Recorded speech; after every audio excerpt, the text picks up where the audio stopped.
Hi guys, magandang araw sa inyo. My name is Ruel and welcome back to my channel.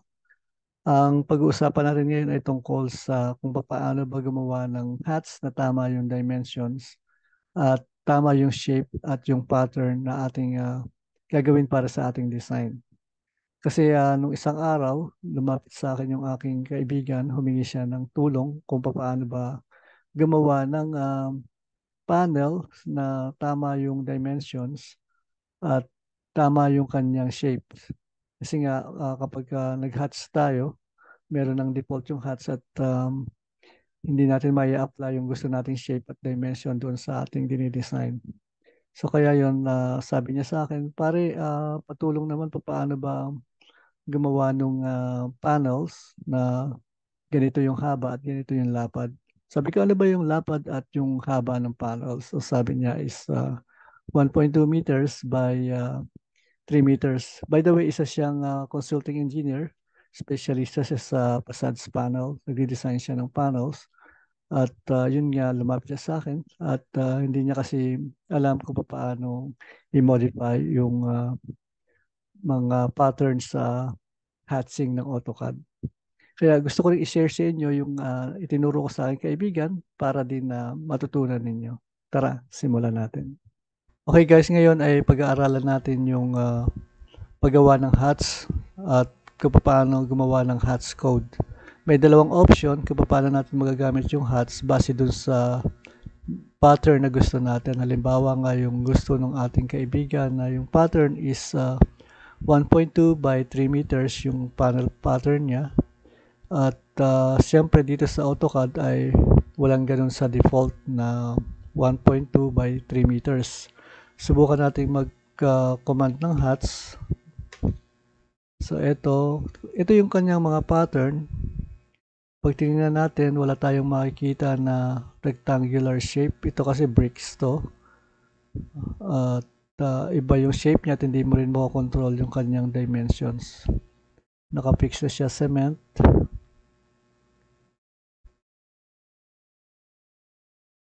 Wala tayong makikita na CFC panels dito. So gagawa tayo ng sarili nating CFC panels. Unahin natin yung unang options, yung super huts.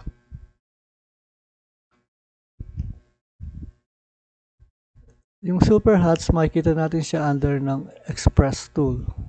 Ito siya. Ngayon yung size ng panel na gusto ng aking kaibigan is 1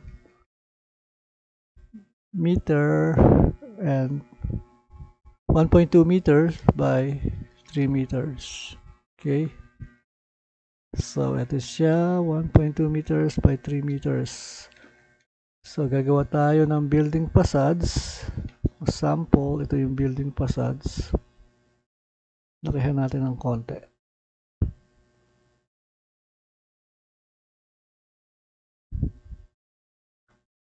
Yan. Ngayon yung paggamit nitong super huts, ito ay para may apply natin siya dito sa ating facades, building facades. Kinakailangan gumawa muna tayo ng block o gawin natin siyang block. So mag-command tayo ng block and then select object. Select natin siya. And then select natin itong peak point para sa kanyang base point. So select ko itong sa taas. At bigyan natin siya ng pangalan. Let's say PFC o PFC panels. Yan. Okay, ngayon i-click natin itong super hats. Pag-click natin ng super hats, lalabas itong kanyang menu. Meron siya mga pattern type, pwedeng image yung ating gamitin, at pwedeng extract, block. Pero sa ating case, ginawa natin ay block. So, click natin itong block at lalabas itong insert ng block, insert menu. Ngayon yung block name niya is PFC dahil ito yung ating ginawa at wala tayo pang ginawang ibang mga blocks. Kaya gagawing default ito ng ating super hats. So since tama yung kanyang pangalan, i-okay ko lang siya. And then kung saan nyo gustong ilagay yung kanyang base point. So let's say dito sa upper left, enter. enter, and then auto on nyo lang. Kung okay sa inyo yung kanyang position, i-click nyo, and then tinatanong niya, is the placement of this block acceptable? So, kung okay sa inyo, i-yes nyo lang. And then, tatanungin ulit kayo, specify block extent, first corner, magenta, rectangle. So, ito yung ating first and second point. Enter. At hihingi naman niya yung internal point. Yung internal point, ito yung loob ng rectangular na ginawa natin. So, pag-click natin ito, i-highlight niya yung boundaries ng ating rectangular. Then, pag-enter natin ulit, i-hatch na niya itong ating facades. So, kung kukunin natin yung kanyang dimensions, so 3 meters by 1.2. Ito rin, 3 meters by 1 point. 3 meters by 1.2. 3 meters, 1.2. So kaya pag ginamit natin yung ordinary blocks, ay hindi natin magagawa yung ganitong hats pattern. Kaya lang ito ay may limitation paggamit ng super hats. Halimbawa ay maglalagay tayo ng bintana sa gitna. Yan. And then, i-hats natin siya using super hats. Same procedure lang, okay. And then, kung saan yung gustong mag-start ng kanyang base point, ginawa natin kanina. Okay. Pwede naman din i-enter lang to kung okay naman sa inyo yung shape. Enter nyo lang and then ihingin ulit yung internal point. I-click lang internal point. So, hinighlight niya yung boundaries sa itong labas ng bintana. Enter lang natin. So, ito yung problema dito kapag may island o may bintana. Nagkakaroon siya ng extra line dito sa gilid. So, itong super hats, hindi pa siya accurate. May bugs pa siya pagdating dito sa option na mayroong bintana. Kaya, ang gagawin natin ngayon ay yung pangalawang options, yung paggawa ng hats code. Gagawa tayo ng hats code. Ngayon, yung sabi ng aking kaibigan, yung gamitin natin itong may bintana. Sabi ng aking kaibigan, ay staggered daw yung design nung pattern ng kanyang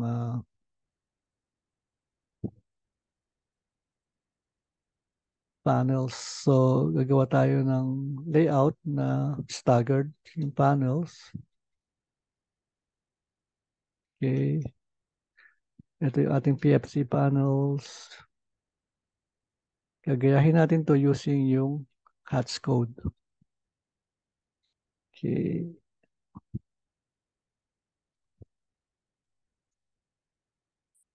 Staggered, ibig sabihin, naka-alternate siya.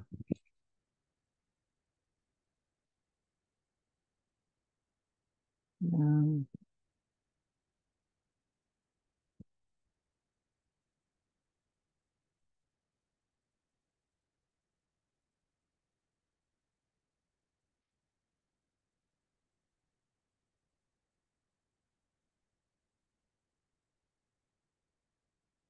Okay.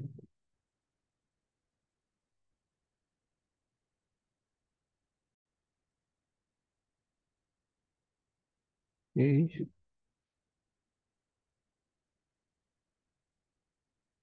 Ito yung mano-mano na paglalagay ng pattern. So, it takes time kaya dapat gawa tayo ng code para mabilis lang yung ating paggawa ng PFC panels.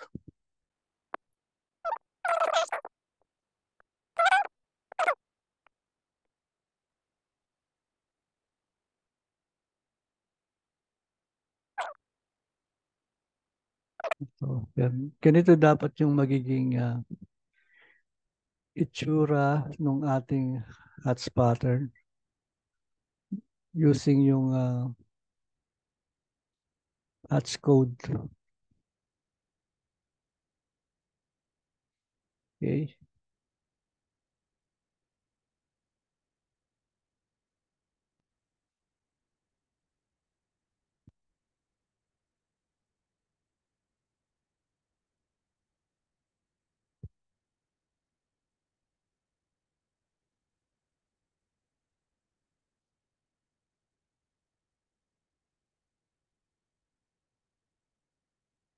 Yan. Ipantay na natin to para magandang tingnan.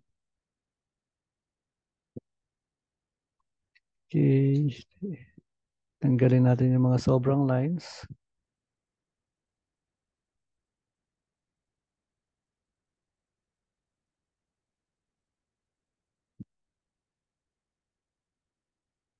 Okay. So, dapat ganito yung lalabas. Ang sukat niya ay 3 meters by 1.2. Ito yung panel size niya. Ngayon, paano natin igagawa ng code itong panel layout natin? Para makagawa tayo niyan ay gagamit tayo ng notepad. Sa notepad, gagawa natin ng pangalan yung ating hatch pattern na gagawin. So in this case, ang tatawagin ko siya na PFC panels. So para mapangalanan niyo siya, unahin lagyan niyo siya ng asterisk para basahin siya ng AutoCAD. And then yung pangalan niya, PFC panel. And then yung description niya, maglagay ng comma. Okay. Building facades panel. Okay. So meron na tayong pangalan ng ating HATS pattern. Ngayon, igagawa natin siya ng HATS code. So yung unang line ng HATS code ay horizontal. Yung unang line niya is 0, ibig sabihin ay 0 angle. Lagyan natin ng comma. Ito yung degrees of angle.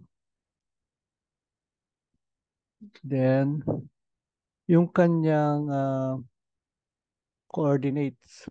Start tayo sa 0, 0. Saan mag-start siya mag-drawing ng line. And then, yung kanyang distance, yung ating x gawin natin 0 dahil horizontal line yung ating unang gagawin. So, yung x natin ay 0 natin at yung ating y, yung width noong ating panels. Yung width niya is 1.2 meters. Okay, 1,200 millimeters. Okay.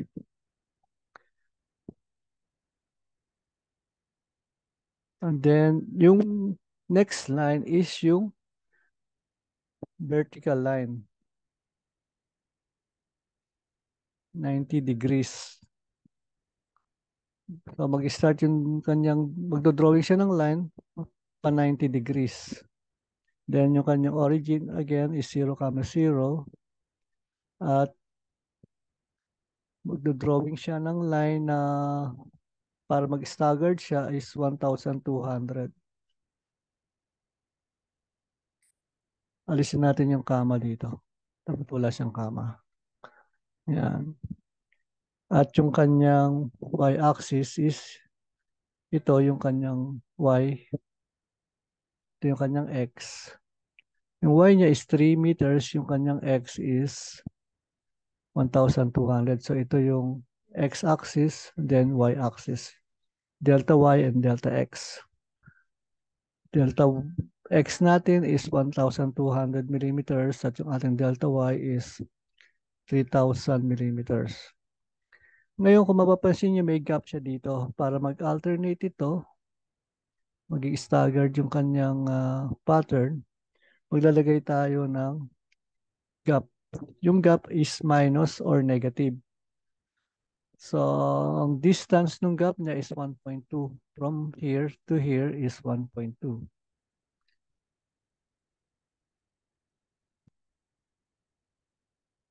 So, una may line siya, line and then gap, then line.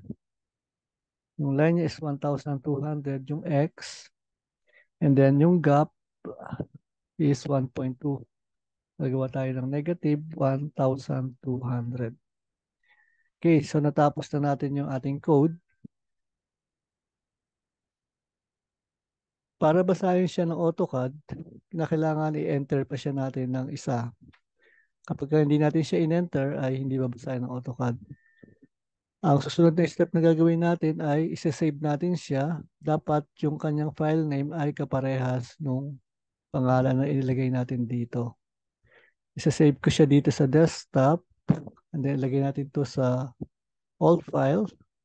Let's say PFC panel. So yun, parehas siya. Point PAT. Para basahin siya ng HATS program ay dapat yung kanyang extension ay PAT. Stand siya for pattern.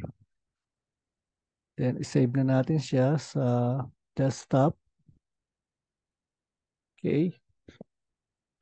Ngayon, kopyahin natin to, yung walang panel pattern.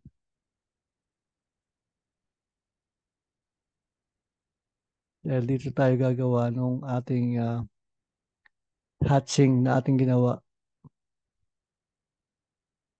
Okay, command tayo ng hatch.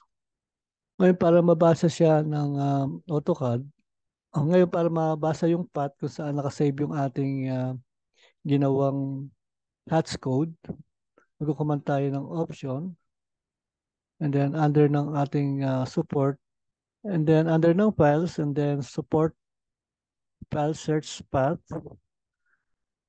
dito natin i-add yung desktop location kung saan natin sinave yung ating hatch pattern o yung ginawa nating code.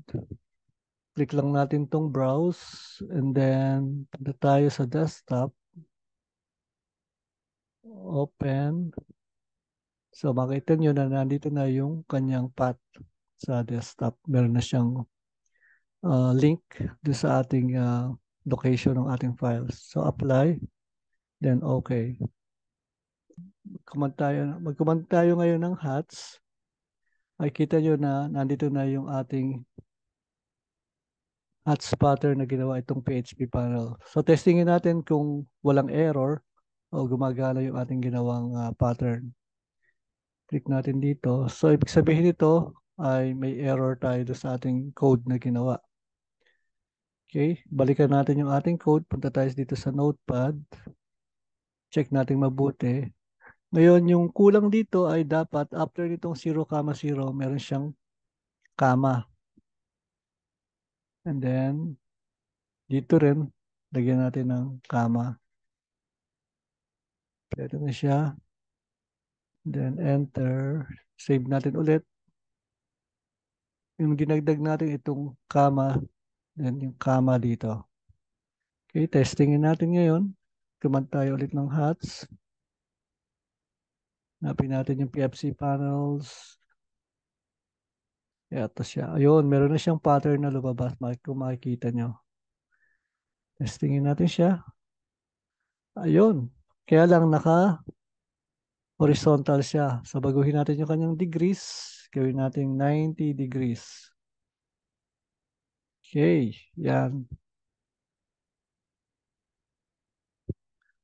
So ayun. Nakita nyo na nagawa na natin yung hatch code at nakagawa tayo ng sariling pattern.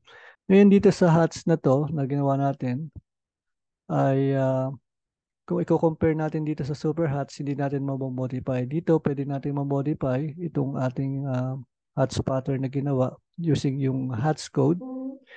I-click natin to, pwede natin baguhin yung kanyang origin. Halimbawa, gusto ko yung origin niya ay dito. I-click ko lang yan, magbabago yung kanyang origin.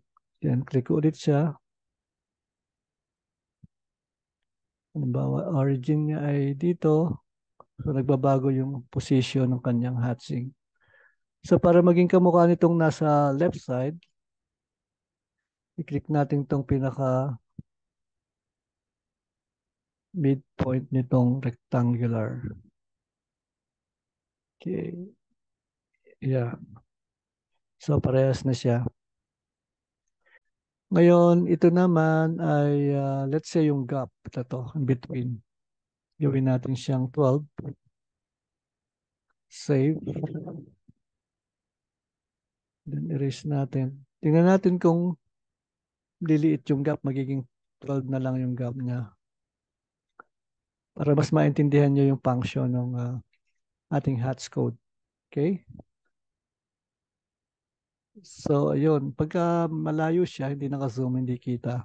Pero pag sinum in natin, kunin natin yung kanyang distance. Okay. So, ayun, 12 millimeters. Okay? Siguro maliwanag na sa inyo yung code na ginawa natin. Balikan natin sa 1,200. Save.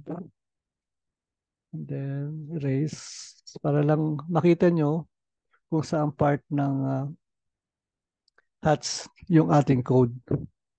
Yung kanyang relationship between dito sa ating hats pattern. O ngayon, yung kanyang gap niya ay sinukat natin ay 1 point. Right?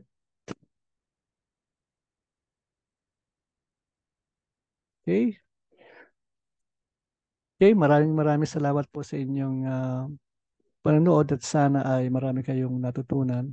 Okay, maraming salamat po and see you on our next video. God bless you all. Bye-bye.